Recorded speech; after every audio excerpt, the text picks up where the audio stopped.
Bonjour à tout le monde, bienvenue à la chaîne Youssef Limemi. Toutefois, je vais vous présenter un autre examen fin de formation et sur un examen sur les poutres. C'est le deuxième exercice concernant les poutres. Les prochaines vidéos Inch'Allah, seront concernant les poteaux et les semelles. Je commence. Premièrement, comme vous voyez, on doit plus ou moins comprendre un peu l'exercice.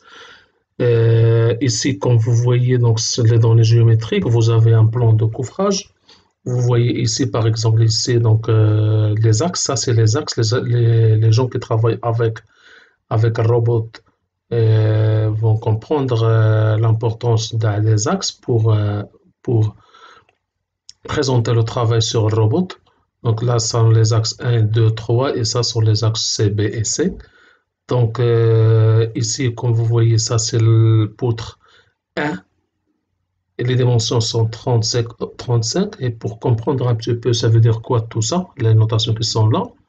Ça c'est la dalle A. Ça c'est le poutre numéro 2 et les dimensions sont 30 fois 35. Ça veut dire B c'est 30 et H de poutre c'est 35. Ici, les notations de poteaux, ça c'est le poteau 1, poteau 2, le poteau 3. Ça sont les cotations de plan de couvrage. Donc je continue, ça c'est la poutre 4, le poutre 3. Poutre 3, comme vous voyez, les dimensions sont 30 fois 65. Donc c'est là, pour moi, c'est le poutre la plus chargée. Si vous voyez, elle est plus chargée, donc même les dimensions sont plus grandes. Et ainsi de suite, ça c'est le poteau 5, le poteau 9, le poutre 4, le poutre 5, le poutre 9, poutre 10, 30 fois 35. Donc plus ou moins ça c'est... ici ce que vous voyez ici c'est 16 plus 4. Ça veut dire que cette dalle c'est une dalle à corps creux. Ça veut dire qu'elle est fabriquée avec poutrelle et ordi. 16 c'est la partie de l'ordi et 4 c'est la couche de compression de béton armé. Ça c'est la cotation de la dalle, c'est le niveau 4, 80,80. Donc là, c'est une présentation, donc on va l'expliquer après la présentation de poutres, donc et la dalle, le revêtement et le reste. Donc on va essayer d'expliquer après. Donc je reprends les poutres, ça c'est le numéro de poutre, ça c'est la dalle, le numéro de la dalle, ça c'est le type de la dalle, donc c'est 16 plus 4. Ça, c'est le niveau de la dalle. Et ça, c'est ce que vous voyez ici, c'est les cotations. Les numéros que vous voyez ici, 1, 2, 3, sont les axes utilisés pour faire la conception au niveau de logiciel robot, C, B et A. Ici, vous voyez, je vous présente l'exercice. Vous avez une partie 1, soit une coupe partielle et le plan de couvrage. Donc, ça, c'est une coupe partielle de projet avec ce que vous voyez ici, le plan de couvrage, de niveau 4,80, c'est ce que vous voyez ici, le projet de la terrasse, c'est une terrasse, ça c'est une terrasse non accessible au public d'un bâtiment à usage salle d'exposition. C'est pour chercher dans les tableaux de charge d'exploitation la valeur que je dois prendre pour la charge d'exploitation, même si les données dans le problème, mais si on veut l'utiliser, donc on doit chercher dans le tableau des charges d'exploitation la valeur. Les stagiaires ont proposé de construire un escalier extérieur et de transformer la terrasse à un club de discussion sur Internet. Donc le but maintenant, c'est de changer l'utilisation. Vous voyez l'utilisation, la première utilisation, c'est une salle d'exposition. Maintenant, ils vont transformer un club de discussion. Donc ça veut dire peut-être on doit renforcer la dalle de point de vue armature. Donc pour des éléments consécutifs, donc là c'est le plus important. Comme vous voyez, on a un revêtement. carrelage scié, y compris le mortier de pose de 2 cm avec marbre. L'épaisseur de revêtement, c'est 12 mm. Et le poids surfacique, pourquoi je dis poids surfacique? Parce que je vois ici l'unité kN par mètre carré. 1 kN. Deuxième élément, supporté par la dalle, c'est le béton granulat légère pour isolation, ça veut dire isolation. L'épaisseur moyenne de 8 centimes et 8 kN par mètre cube, c'est le poids. Donc ça, c'est un poids volumique parce que je vois ici, c'est kN par mètre cube. C'est un poids volumique. Ici, c'est un poids surfacique. Si vous voyez, les données ne sont pas les mêmes, mais ils vont conduire au même résultat. Plancher avec poutrelle entrevue en béton plus stable de compression 16 plus 4. Donc ça veut dire que c'est un plancher à corps creux. Donc le donné c'est 2850 newtons par mètre carré. Donc ça veut dire ça c'est une poids surfacique. Donc, il faut comprendre comment se comporter avec ces données. Plafond décoratif en plaque de plâtre. Donc ça veut dire le plâtre. L'épaisseur 2 centimes. 0,09 kN par mètre carré par centime. Ça, c'est là où la majorité des stagiaires trouvent des difficultés. Donc là, c'est simple, c'est 1 kN par mètre carré, ça c'est 8 kN par mètre cube, alors que ça, c'est 0,09 kN par mètre carré par centime. Ça veut dire quoi ça? Ça veut dire 1 centime de plâtre, le poids surfacique c'est 0,09 kN par mètre carré. Donc je répète, 1 cm de plâtre, le poids surfacique de 1 cm, c'est 0,09 kN par mètre carré. Alors, ici, dans le projet, on utilise une couche de 2 centimes de plâtre. Donc, ça veut dire que ça sera le double de la valeur. Donc, qu'est-ce que je fais dans ce cas? Tout simplement, je vais multiplier 2 par 0,09. Je répète, dans le cas que vous trouvez l'information de cette manière, vous devez multiplier 2 par 0,09. Je répète, les données concernant le poids surfacique de plâtre, elle est donnée de la forme suivante, 0,09 kN par mètre carré par centime. Ça veut dire 1 centime, son poids surfacique, c'est 0,09 kN par mètre carré. Alors moi, je vais utiliser dans mon projet 2 centimes. Donc le poids surfacique de 2 centimes, ce sera le double. Dans ce cas, pour faciliter le travail, tout simplement, vous devez multiplier 2 par 0,09 dans ce cas, pas plus. Les poutres et les poteaux sont de béton armé, on vous donne le poids volumique, c'est de 25 000 newtons par mètre cube. Autrefois, la même information. Donc l'enduit. Donc vous avez un enduit au mortier de liant hydraulique sur retombée et fond des poutres avec épaisseur. De combien? 2 centimes. Alors que le mortier,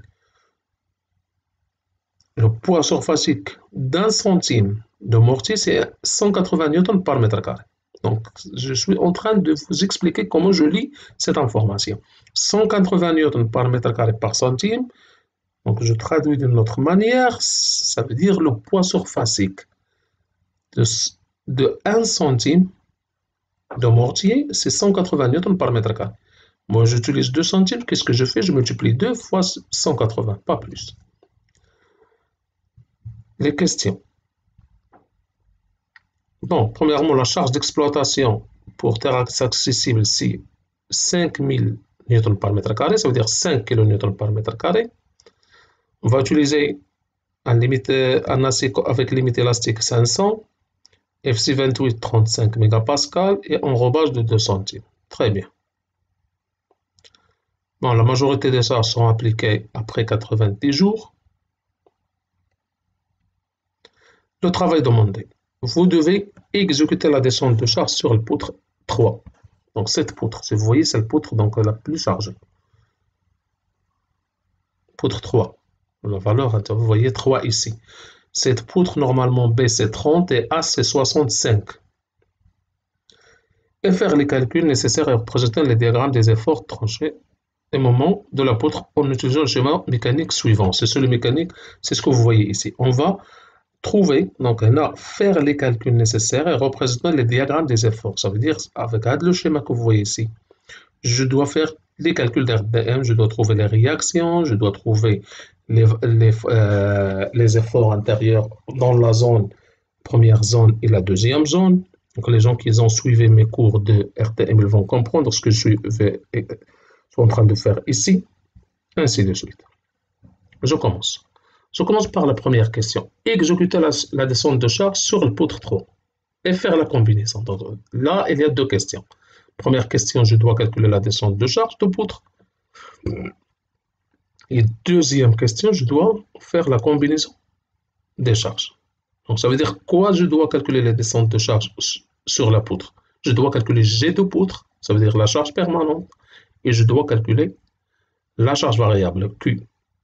Mais vous vous rappelez, je ne peux pas faire ça directement. Premièrement, je dois calculer G et Q de la dalle. Jamais je peux calculer directement G et Q de poutre sans savoir, sans calculer la charge permanente et la charge variable de la dalle. Donc, vous voyez, premièrement, je calcule G et Q de la dalle et après, je vais calculer G et Q de poutre. Donc, ça, c'est, vous devez vous outiller à faire le travail. Et après, je calcule K et U, ça veut dire la combinaison linéaire à l'état limite ultime de poutre. Je commence. Donc, j'ai besoin des données. Pour calculer G et Q de la dalle, j'ai besoin des données que vous voyez ici. Les données, c'est ce qu'on a vu avant. Moi, seulement, je vais essayer de vous expliquer comment je vais utiliser les données. Donc, vous vous rappelez, moi, pour calculer G et Q d'une dalle, j'utilise le tableau suivant. Donc, vous avez... Donc, premièrement, avant de commencer avec le tableau, je vais expliquer un petit peu l'image que vous voyez ici. Donc, premièrement, vous avez revêtement carrelage, c'est y compris le mortier de poste de 2 centimes. Donc, si vous voyez ici 2 centimes, donc j'ai marqué ça en bleu. Ça, c'est le revêtement en carrelage, en bleu. Je retourne. Donc, vous voyez, le 2 centimes, c'est le revêtement en carrelage. C'est ça. Ça, c'est le revêtement. Deuxième couche que vous voyez ici, 8 centimes. C'est quoi ça? C'est le béton des granulats légers pour isolation. C'est l'isolation. Donc l'épaisseur, c'est 8 centimes. Et le poids volumique, c'est 8 kN par mètre cube. Donc c'est la deuxième couche. La deuxième couche, j'ai marqué en jaune. Troisième couche, c'est ce que vous voyez ici, c'est le plancher. Si vous voyez le plancher avec poutrelle plus entrevue en béton de compression 16 plus 4, ça veut dire 20. C'est pour cela, si vous voyez ici 20 centimes. Donc c'est la troisième couche. Donc c'est la dalle, c'est le plancher. Après, vous avez un plafond décoratif de 2 centimes. Un plafond décoratif en plâtre. J'ai marqué en bleu ici, si vous voyez les 2 centimes. Donc je répète, 2 centimes carrelage, 8 centimes isolation, 20 centimes c'est le plancher et maintenant 2 centimes c'est le plâtre. Et après, vous avez le poutre que vous voyez ici. C'est une poutre, mais si vous voyez le poutre, une partie de poutre, elle est dans la dalle. Vous voyez, le poutre 3, ici c'est 65 et ici c'est 30. On a déjà vu le plan de coffrage, 30 fois 65. Mais seulement, il y a une grande partie qui est dans la dalle, elle est comprise dans la dalle de poutre. Donc, on va voir comment on va traiter ça. Après, j'ai l'enduit au mortier de liant hydraulique sur retombé. Donc, ça, c'est le retombé. Ça, c'est le retombé. Et le fond des poutres. Ça, c'est le fond de poutre. Donc, vous voyez, ça, c'est le retombé, le fond de poutre. Donc, je crois que vous avez bien compris ça. Je retourne un peu en arrière pour vous voyez les couches. Donc, la première couche, c'est le revêtement. Deuxième couche, c'est l'isolation.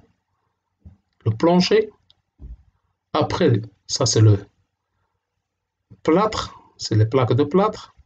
Et ici, vous avez l'enduit sur le retombé et sur le fond, le fond des poutres. Donc, je commence. Maintenant, je vais calculer G et Q de la dalle. Donc, quels sont les éléments supportés par la dalle? Donc, vous voyez ici, vous avez le revêtement. C'est le carrelage. Le béton en granulat, c'est l'isolation, c'est ce que vous avez, c'est le jaune. Le plancher, c'est le rouge. Le plafond, c'est-à-dire le plâtre. C'est le bleu que vous voyez ici, et après l'enduit que vous voyez ici, en bleu. On peut changer la couleur après, mais c'est bon, c'est bien compris. Donc, je viens vers le revêtement. Le revêtement, si vous voyez ici, vous avez les informations. 12 mm, 1 kN par mètre carré. Moi, je veux arriver à cette valeur, mais j'ai déjà la valeur. Je veux arriver à ce résultat. Si j'ai déjà 1 kN par mètre carré, je vais écrire 1. Donc, je prends de la valeur, je le mets dans cette colonne. Maintenant, l'isolation. L'isolation, je n'ai pas une valeur en kN par mètre carré, j'ai 8 centimes avec 8 kN par mètre cube, le poids volumique. Donc, l'épaisseur, c'est 8 centimes, c'est 0,08. Et le poids volumique, maintenant, il est donné en kN par mètre cube. Donc, je le mets ici dans la colonne 3. Et maintenant, qu'est-ce que je veux? Je veux arriver ici. Si je multiplie C1 fois C3, si vous voyez C1 fois C3, ça donne C6. Et je trouve 0,64. Donc, c'est ça l'importance de le tableau.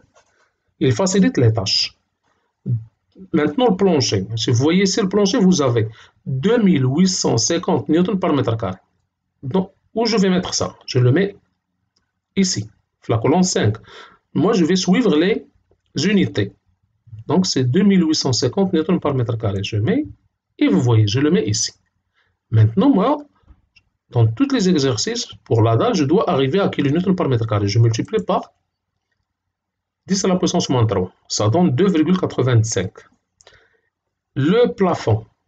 Plafond décoratif en plat. Donc, j'ai déjà dit que l'information, c'est 2 centimes. Moi, je vais utiliser 2 centimes, une couche de 2 centimes de plâtre. L'information que j'ai ici, que 1 centime, le poids surfacique d'un centime, c'est 0,09 kN par mètre carré. Donc, tout simplement, je vais multiplier 2 fois 0,09. Ça donne 0,18 kN par mètre carré. Alors, même vous pouvez voir que le centime avec le centime, je peux éliminer et ça reste 0,18. Et je le mets ici. L'enduit. Le même cas. J'ai 2 centimes et le poids surfacique d'un centime, c'est 180. Alors, pour 2 centimes, si je multiplie 2 fois 180, je vais trouver en newton par mètre carré maintenant. C'est 360. Et je dois chaque fois chercher le kilonewton par mètre carré. Et c'est 0,36. Donc, avec ça, j'ai calculé tous les poids surfaciques de tous les éléments supportés par la dalle. Je fais la somme. Pour trouver G de la dalle, je fais la somme. Si vous faites la somme avec calculateur, vous allez trouver 5,03 kN par mètre carré. Ça veut dire la charge permanente de la dalle, c'est 5,03. La charge d'exploitation, elle est donnée ici, c'est 5000 N par mètre carré. Donc, ça veut dire c'est 5 kN par mètre carré. Je le mets ici. Donc, j'ai maintenant G de la dalle et Q de la dalle. Maintenant, je commence les calculs concernant le poutre. Parce que moi, ce que j'ai trouvé maintenant, c'est les valeurs de la dalle. C'est G de la dalle et Q de la dalle. La charge permanente de la dalle et la charge variable de la dalle. Maintenant, j'ai besoin de trouver les valeurs G de poutre et Q des poutres. Donc, comme vous voyez ici, cette poutre, il y a quelque chose un peu... Il y a des difficultés ici. Vous devez comprendre ça. Premièrement, cette poutre, il supporte une partie de la dalle A, donc la moitié. La moitié de la dalle A, elle va être supportée par le poutre 3. La moitié de la dalle B va être supportée par le poutre 3. La moitié de la dalle C va être supportée par le poutre 3. Très bien. Donc c'est ça. Vous voyez. Donc j'ai de la dalle. Donc, il y a 3 dalles. Mais, à part ça, le poutre 3, il va supporter son poids propre. Donc c'est pour cela que j'ai mis ici poids propre de poutre 3. Très bien. Alors, il y a un problème ici. Si vous voyez ici, il n'y a pas de poteau.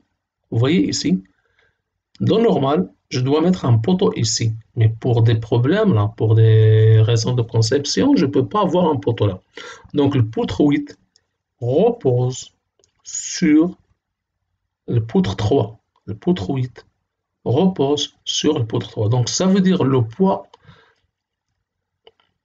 de poutre 8 va être appliquer sur le poutre 3. C'est pas comme ici. Ici, par exemple, le poutre 9, son poids va aller vers le poteau. S'il y a des poteaux, donc on va envoyer le poids de poutre 9 vers le poteau. Je ne vais pas l'envoyer vers le poutre 3. Ici, quand même, c'est le même cas. Donc, le poutre 6 repose sur les deux poteaux. Il ne repose pas sur le poutre. Il y a un peu d'influence, mais en général, la grande partie de poids propre de le poutre 6 au poutre 9 vont être absorbés par le poteau. Alors ici, je n'ai pas de poteau, donc la charge, la réaction ici va être supportée par le poutre. Donc comment je calcule la réaction? Donc c'est le poids propre de poutre 8, donc le poids propre de poutre 8 multiplié par la longueur 8, donc par L8, divisé par 2. Donc je trouve une réaction qui est là. Donc je trouve la réaction qui va être envoyée par le poutre 8 vers le poutre 3. Et après, je vais prendre cette réaction, je vais le distribuer sur toute le poutre. Donc, qu'est-ce que je vais? Je vais diviser par L3. Donc, ça, c'est l'idée que j'ai proposée. D'accord, donc j'espère que vous avez compris. C'est un peu compliqué, mais vous pouvez essayer de vous concentrer mieux. Je commence. Donc, ici, donc la charge, donc là, la surface d'influence, donc la valeur A. Donc, si vous voyez ici, c'est 3,6. Ici, c'est 5,8. Je divise par 2. Je fais la somme et je divise par 2. Donc, la moitié ici et la moitié ici. Et plus le 0,3. Ça donne 5 mètres. Je fais les calculs. Donc, j'ai de la dalle. J'ai déjà calculé, c'est 5,03. A, c'est 5. Je mets 5 ici. Et je viens vers le poids propre de poutre 3. Poids propre de poutre 3, le normal, c'est 0,3 fois 0,65 fois 25. Je répète, c'est 0,3 fois 0,65 parce que le poutre 3, c'est 0,65. Pourquoi j'ai mis ici seulement 0,45? Parce qu'une partie de poutre, elle est comprise dans la dalle, c'est 0,20. Vous voyez, donc je ne vais pas le considérer deux fois. Donc c'est pour cela que j'ai pris seulement cette partie 0,45 parce que les 0,20 qui sont là, la partie ici de poutre, elle est incluse dans la dalle. Donc j'ai mis 0,45 fois 25. Maintenant le poids propre de poutre 8. Vous voyez le poutre 8 c'est 30 fois 50. Donc j'ai pris 0,30 fois 0,30 parce que le même cas, 0,20. Donc une partie 20 centimes de poutre 8 va être compris dans la dalle. J'ai pris 0,3 fois 0,3 fois 25. Je dois multiplier par L8.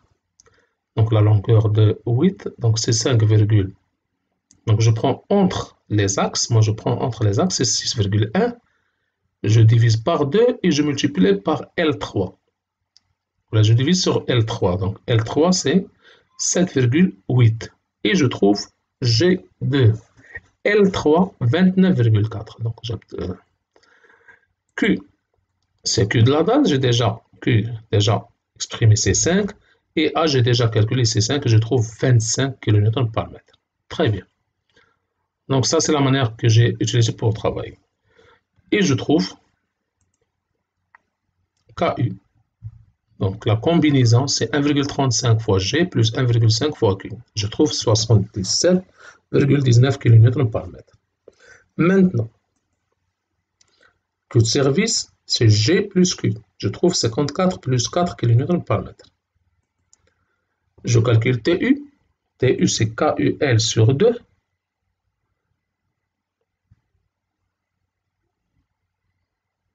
Donc, c'est 77,19 fois 7,8 sur 2. Je trouve 301 kN. MU, c'est 77,19 fois 7,8 au carré sur 8. Je trouve 587 mètres kN. Et M service, j'ai calculé, j'ai trouvé 413,7 mètres kN. Alors, jusqu'ici, j'ai calculé la descente de charge ou les charges permanentes et variables de poutre L3 et j'ai calculé la combinaison dans l'état limite ultime et j'ai calculé même l'état limite de service. Bon, dans l'exercice, on nous demande de faire seulement l'état limite ultime. Et j'ai calculé les moments fléchissant maximum dans l'état limite ultime et l'état limite de service et le tranchant maximum. Très bien. Alors, l'exercice pour les gens qui veulent maintenant commencer à dimensionner les poutres, ils peuvent utiliser ça. Vous devez calculer l'armature longitudinale, l'état limite ultime, l'état limite de service, l'armature minime, et vous prenez la valeur maximum, et après vous calculez l'armature transversale. Nous, on va suivre un peu l'exercice, parce que je suis en train d'expliquer l'exercice. Je ne suis pas en train d'expliquer comment je dimensionne. Moi, si je dois suivre le dimensionnement, je commence ici. Mais ici, dans l'exercice, la deuxième question, faire les calculs nécessaires à représenter les diagrammes des efforts tranchants et des moments fléchissants de la poutre 3 en utilisant le schéma mécanique suivant. Ça, c'est le schéma mécanique. Bon, ça, c'est quoi? Bon, et pour comprendre ce que j'ai compris de la personne qui a proposé l'exercice, ça, c'est le poutre 3. Et ça, c'est la réaction qui vient de poutre 8. Bon, ils ont déjà calculé, ils ont trouvé c'est 34,927 kN et 168. Donc là, moi, je ne sais pas comment ils ont calculé ces valeurs. Moi, j'ai déjà calculé mes valeurs, j'ai calculé les valeurs. Donc, si vous voyez, cette poutre, ça, c'est 3. Le point heading, vous voyez, le poutre 8 va affecter au poutre 3 avec une réaction. Donc, c'est une charge concentrée. C'est ce que vous voyez ici. C'est pour cela le schéma. Donc, moi, je vais faire les calculs. J'ai fait des calculs d'RTM. Donc, on doit calculer les... donc, vous faites attention ici. Vous ne pouvez pas utiliser ce qu'on a utilisé dans des autres vidéos, les résultats concernant ça, parce que les résultats, je ne peux pas l'appliquer ici. Ça, c'est une poutre simple avec une charge uniforme et une charge concentrée. Ce qu'on a calculé avant, ce sont des poutres seulement avec une charge répartie uniforme. Donc, ce n'est pas le même cas. Donc, je ne peux pas utiliser les valeurs dans l'exercice. Je ne peux pas l'utiliser. Qu'est-ce que je fais? Donc, premièrement, vous faites attention. Le problème c'est pas le même. Je dois faire des calculs d'RTM ici. Je dois faire tous les calculs d'RTM. Et je ne peux pas utiliser ça. Donc, je dois faire mes calculs. Donc, j'ai fait mes calculs, j'ai trouvé les réactions, j'ai trouvé les valeurs. Je ne vais pas expliquer l'RTM parce que c'est un cours de PAEL. J'ai fait des calculs. Donc, les gens qui veulent comprendre l'RTM, j'ai laissé beaucoup de vidéos flashées. Et j'ai tracé le diagramme. Et j'ai trouvé que le tranchant maximum, c'est 215,230, donc 23 000, donc 23. Et le moment maximum, j'ai trouvé 561,57 mètres kilomètres. Donc, si vous voyez, ça, c'est les valeurs que j'ai trouvées. Et je vais dimensionner avec ça. Je n'ai pas calculé un service parce que les valeurs que sont données ici, c'est pas clair si ce sont des charges permanentes, des charges variables. Donc, avant de parler, il faut faire, pour parler de MU ou M service, il faut séparer les charges permanentes et les charges variables. Ici, il n'est pas clair dans l'exercice, ça, ce sont des charges, la nature de ces charges. Donc, je commence. Partie 2. Qu'est-ce que je dois faire de la partie? Donc, la question est claire. Calculer la section de l'acier nécessaire pour la poutre 3 en utilisant les résultats de 7.2. Donc, je dois utiliser les résultats que vous voyez ici. Là, je calcule, vérifie si l'armature prévue dans le projet est suffisant. Donc, ça veut dire le projet, il a prévu une armature. Il a prévu 6 barres de diamètre 20, limite élastique 500. Moi, on va faire les calculs, on va vérifier si c'est correct ou non. Donc, je vais faire. Donc, ça, c'est le poutre 3. Donc, on a B, c'est 0,30. A, c'est 0,65. L'enrobage, bon, normalement, il est donné 2. Moi, j'ai utilisé 4. Donc, je demande pardon. Donc, c'est 4. C'est bon, c'est pas 2, c'est 4. C'est difficile de travailler avec 2. Et donc, D, c'est 0,61. TU, j'ai déjà calculé flair TM. Et MU, j'ai déjà calculé. Donc, je prends. Donc, la première chose que je dois faire avant de commencer le dimensionnement, c'est de contrôler les données. Donc, les données, on a B, 0,30, A c'est 0,65, D' c'est 0,04, D c'est 0,61, donc j'ai H moins l'enrobage, FE c'est 500, FC28 c'est 35 mégapascal, TU j'ai déjà calculé, je dois, s'il vous plaît, vous devez transformer en méganewton. M service, donc je n'ai pas calculé, donc je peux pas, j'ai pas, donc j'ai dit, je peux pas différencier entre les charges, et j'ai calculé FBU, c'est 19, FT28 c'est 0,16, 0,06 fois 35, je trouve 2,7. La fissuration n'est pas donnée parce qu'on va, pourquoi ils n'ont pas donné la fissuration? Parce que dans l'exercice, on ne vous demande pas de faire les calculs sur l'état limite de service. Et vous savez que la fissuration, on va l'utiliser dans le cas de l'état limite de service. Donc c'est pour cela qu'ils n'ont pas donné la fissuration. C'est pour cela que j'ai laissé comme un code. Et je commence. Donc vous voyez ici, donc je commence par la flexion simple, l'état limite ultime. Donc je commence les calculs. Donc qu'est-ce que je dois faire? Donc pour les gens qui veulent comprendre les diagrammes. Premièrement, je vais calculer le moment réduit. Et je vais comparer avec 0,186. S'il est inférieur à 0,186, donc je répète, ça c'est une question. Votre moment réduit est inférieur à 0,186, donc votre réponse doit être soit oui, soit non. Je répète, soit oui, soit non. Si votre réponse oui, donc vous devez suivre ce chemin jusqu'à la fin. Si votre réponse est non, vous devez suivre ce chemin jusqu'à la deuxième question que vous avez ici. Donc je vais faire les calculs, je calcule mieux. Je trouve 0,25, pardon, 2535. Et je me pose la question, il est inférieur à 0,186? Non, n'est pas inférieur. Donc je dois aller vers le chemin. Donc ça veut dire que le chemin, c'est la zone 2 ou 3. Ici, vous avez une autre question. Il est inférieur à moment réduit limite. Donc c'est la réponse est oui.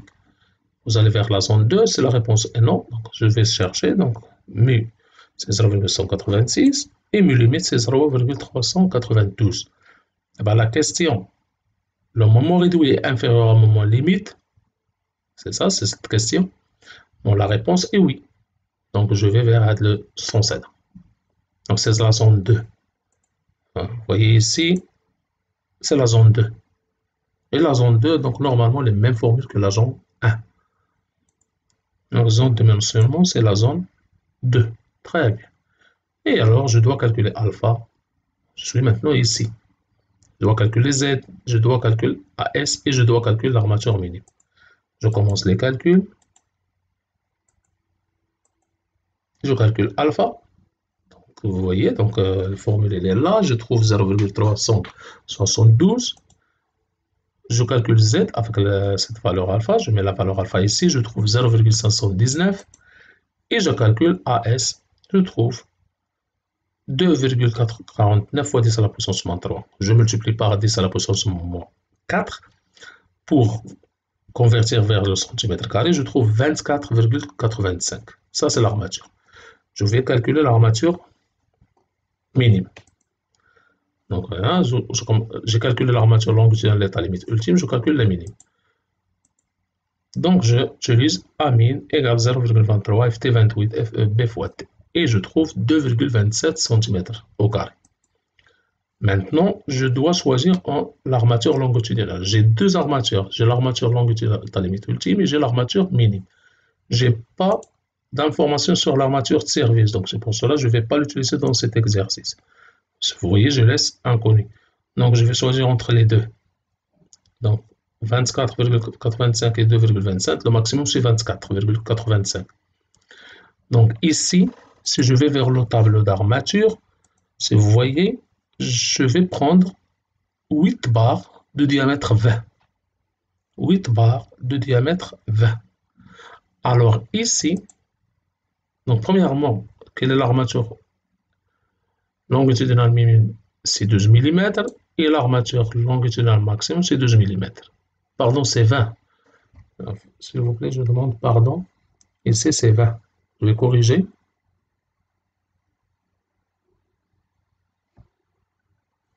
Pardon, je vais corriger ici. C'est 20. C'est 20. Voilà.